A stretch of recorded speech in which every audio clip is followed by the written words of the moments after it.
The following podcast contains strong language and adult themes and is intended for mature audiences. Listener discretion is advised.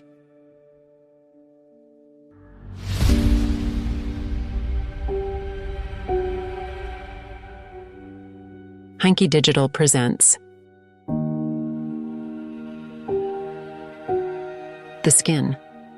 Show me what lies beneath.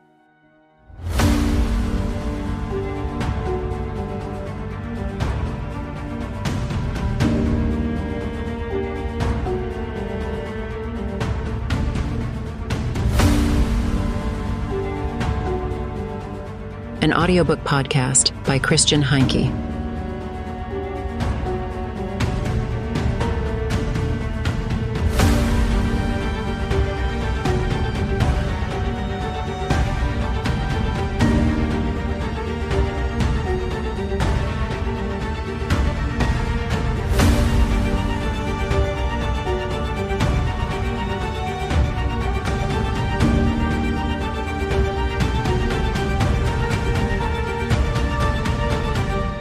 Chapter 8. Goddess Falling. The Galleria, Vittorio Emanuele II, was enormous, covering an area equivalent to several baseball fields. Its Art Nouveau style evoked the image of an orangery, or rather, an aviary. A gilded aviary for beautiful rare birds. His shoulder throbbed. The police officer had actually grazed him. It was just a minor wound, not worth mentioning. Still, he had to admit that for a moment, his world had been slightly shaken as the adrenaline faded and the pain seeped into his consciousness. He had a job to do, a mission. It was important. But were any means truly justifiable for this cause, this sacred cause? He couldn't help but smile. Undoubtedly they were. He stood in the shadows of an alley between two boutiques. The sound of high heels clicking on Italian marble reached his ears. A slender figure, as majestic as a swan, strutted past him, not casting a glance in his direction. No one did that. He had learned to conceal his innermost feelings, just like this elegant swan. Yes, she was a swan, pure, innocent, and perfect on the outside. But the swan's flesh, known to all, was black and foul. He had seen it many times before. It was time to follow the sacred path once more. He watched as Ella Henson stopped in front of a boutique's window, paused, and eventually entered the store. God, she's beautiful, he thought. That's why she must be killed. He smiled and followed her into the shop. Katherine finally decided to repaint the boathouse after her father's visit. She drove into town, gathered the supplies, slipped into jeans and an old cotton shirt from Rich, and set to work that very afternoon. By the time the sun began to set, she had made significant progress, almost finishing the entire front of the house, its fresh white paint gleaming in the light. She needed a longer ladder for the ridge than the one she found in the stables. Katherine paused briefly to savor the view. Small boats were coming from the opposite side of the river. It took her a moment to realize they were heading straight for her property. Then she heard a low rumble that escalated into a rattling crescendo. A squadron of helicopters flew toward them. The scene reminded her of that Vietnam movie Richard loved so much. Apocalypse Now. But these helicopters were not carrying bloodthirsty soldiers. They were transporting an even colder-blooded species, paparazzi. If she hurried, she might escape their cameras by sprinting to the main house. For the past few weeks, she had been left alone. What on earth had happened? Oh God, she whispered. Oh my God, Ella cooed in her deep voice.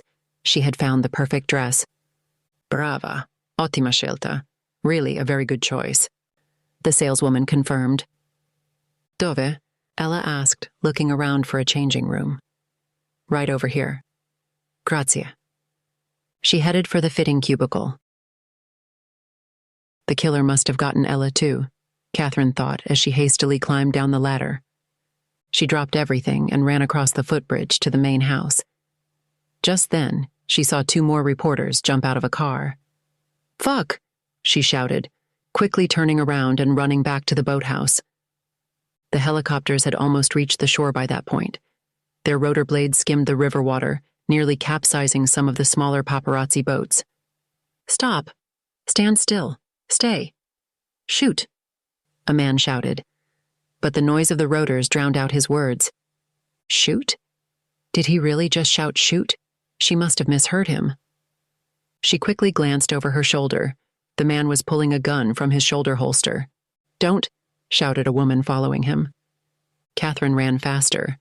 Since when did journalists carry firearms? Suddenly, a paint bucket exploded next to her.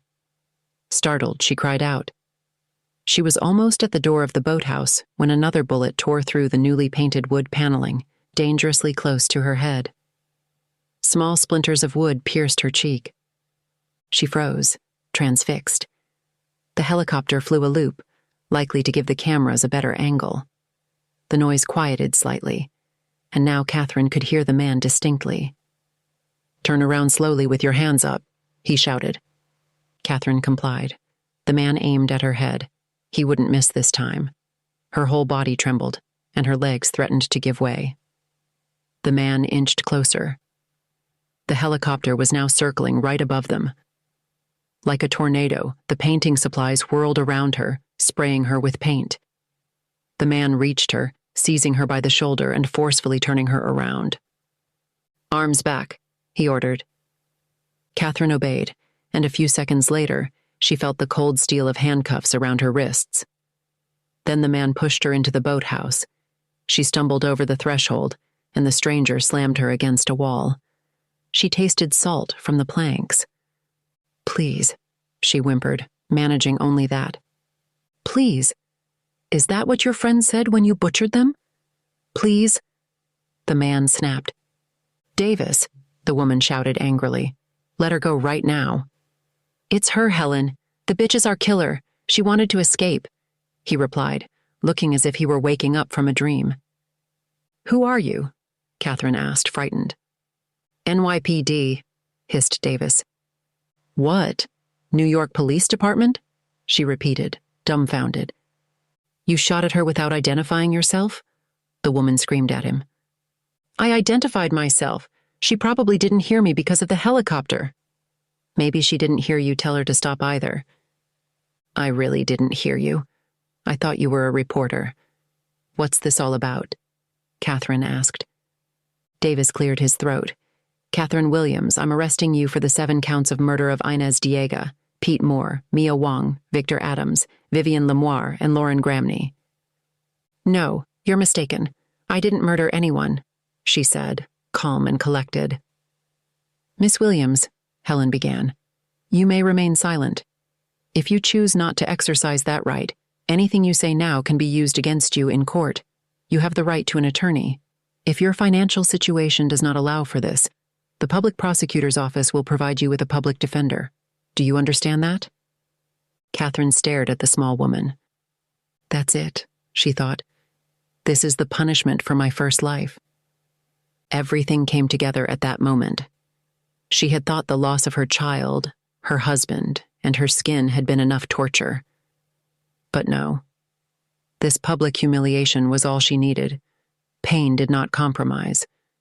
She should have known that. Andy had known. He had been wise to stop getting involved with her. "Yes, I understand," she said, swallowing hard as a tear trickled down her cheek. Davis walked to the door. "I suppose we have to go out there now, don't we?" Katherine asked. "Yes, we do," Helen nodded. "I'm sorry, Miss Williams. We're going to take you to New York and put you on trial." "Don't be sorry," Katherine replied, then realized she didn't know the policewoman's name. "May I know your name?" she asked. "Detective Helen Louisiani." "Don't be sorry, Detective Louisiani. You're mistaken, but that's not important now anyway. You're just doing your duty." "Don't let her lull you to sleep, Helen," Davis warned as he opened the door. Flashes erupted first, like looking into exploding suns, followed by the shouts. "Katherine! Kathy! Kath! Look at us!" roared dozens of eager voices. It was almost like a red carpet debut, but only almost. Reporters and photographers surrounded Katherine and the 2 detectives. One cameraman pressed his lens against Katherine's forehead. Katherine saw the blood splatter. For a moment, everything around her turned red, then black. Pain triumphed. He shouted, "Now you're mine forever." Then darkness overcame her, and she lost consciousness. As best they could, Davis and Helen lifted the unconscious Katherine through the jostling crowd. Some paparazzi got too close to the edge of the jetty and plunged into the water like lemmings. Chaos reigned. "Well, that was something," Davis said when they were finally in the car. Katherine lay in the back seat while Helen gave her laceration makeshift treatment. "Don't talk nonsense, just drive," she shouted angrily. She couldn't shake Katherine's look and her words from her mind. "You're mistaken. But that's no longer important anyway." To Davis, that sounded like a confession. But to Helen, those words pointed in a different direction. It almost seemed as if the famous Katherine Williams was punishing herself. But for what? The laceration on her forehead eventually stopped bleeding, and small white drops of paint speckled her hair and face. Helen wondered what her secret was. The boutique was small, which seemed logical given the horrendous rents in the area. He had slipped unnoticed into the changing room next to Ella Henson's, and now overheard her transitioning from one outrageously expensive dress to the next. He contemplated how he would proceed. With the others, he had always acted in a very planned manner. By his standards, this was an impulsive act, but the opportunity was too good to pass up. He pulled the long combat knife out of its sheath and checked the partition wall of the cabin, noting its thinness, almost like cardboard. He would ask Ella something in a hushed tone, prompting her to step closer to the wall. Then he would drive the knife through the wall and into her gut. She would likely survive long enough to follow his instructions. After all, the others had done the same, and it had always worked before. Showtime. He cleared his throat and opened his mouth, about to speak, when someone beat him to it. "Scusi, Signora Henson?" a deep masculine voice called. "Si?" replied Ella Henson. "Sono commissario Mandretti." "Damn it. The police." "Che cosa vuole da me?" asked Henson. "Abbiamo ricevuto una richiesta dall'Interpol sulla sua sicurezza. Potrebbe uscire per cortesia." The commissario rattled off. He didn't understand a word. "Certo," Ella replied after some hesitation. He noticed her pushing something under the partition with her foot. It was a packet of cocaine. Then she opened the curtain and stepped out.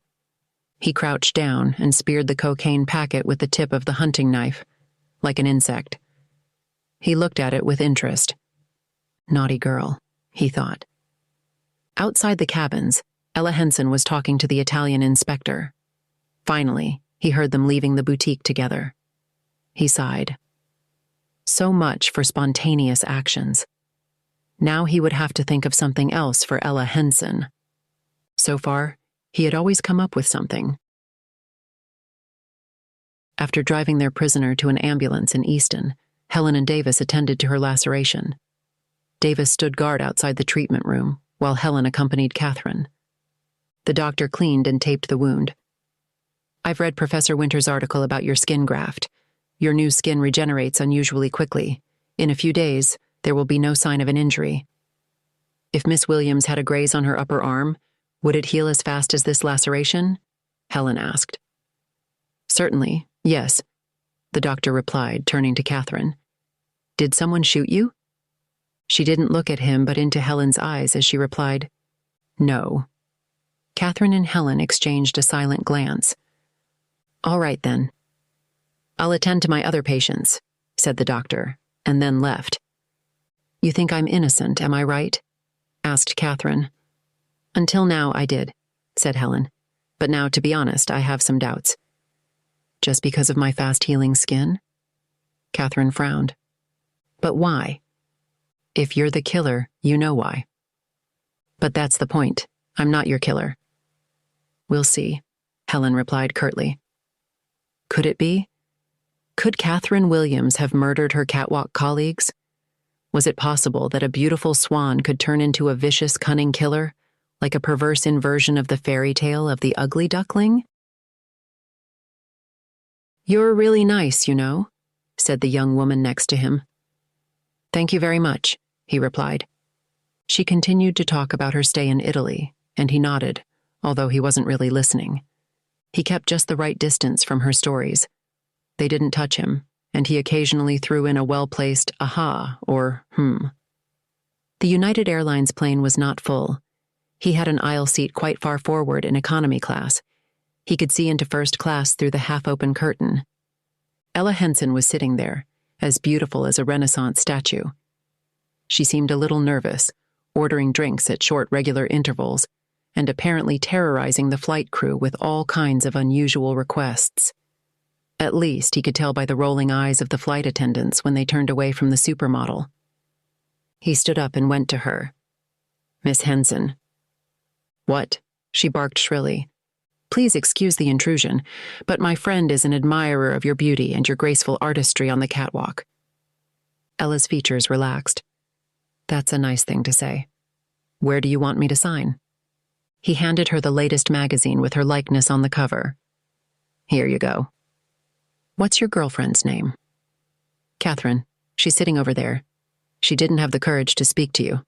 That's why I took the liberty of—" "Oh, how sweet of you. So I'll write, for Katherine. Hold on to this guy tight. Such polite and handsome men are rare." "That's very kind of you, thank you so much." He beamed at her. Ella waved to his supposed friend. The woman timidly waved back. "Perfect." He sat back down in his seat. The young woman next to him leaned over. "Isn't that Ella Henson up there?" "Yes, I got her autograph for my friend." "What did she write?" He held out the magazine to her. "Wow," said the young woman. "If what it says is true, your girlfriend is really lucky." He nodded and smiled his Tom Cruise smile. "Well, I certainly hope she appreciates me." "Oh, she knows that. Women sense that sort of thing." She put her hand on his and looked deep into his eyes. "I, for one, sense that you would never fool a woman." He scrutinized her skin. Smooth, wrinkle-free, with a clear complexion. She was a candidate. But pursuing her would mean being unfaithful to Katherine and the others, and that would be a sin. "Thank you very much, but Really not? We could go to the restroom quickly." "Thank you for the offer, really. But that wouldn't be right." "God, you really are too good to be true. Your girlfriend is a lucky girl." "Well," he replied, "I really hope you're right."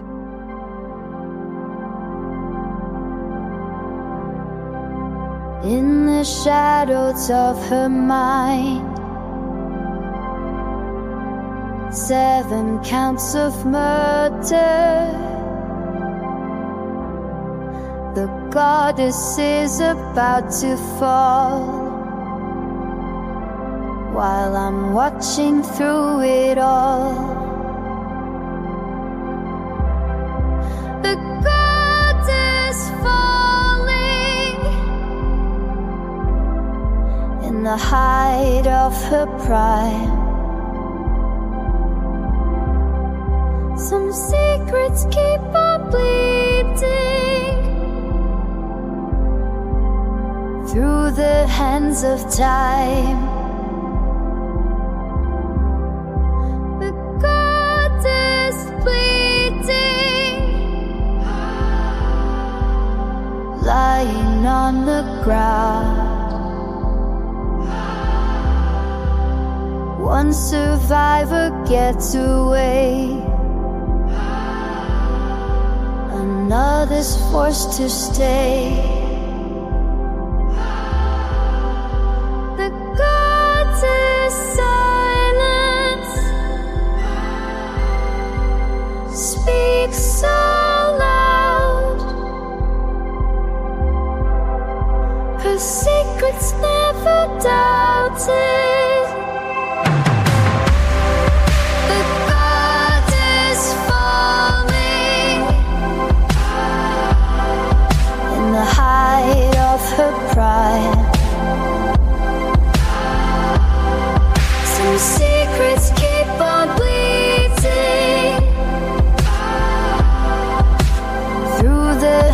length of time.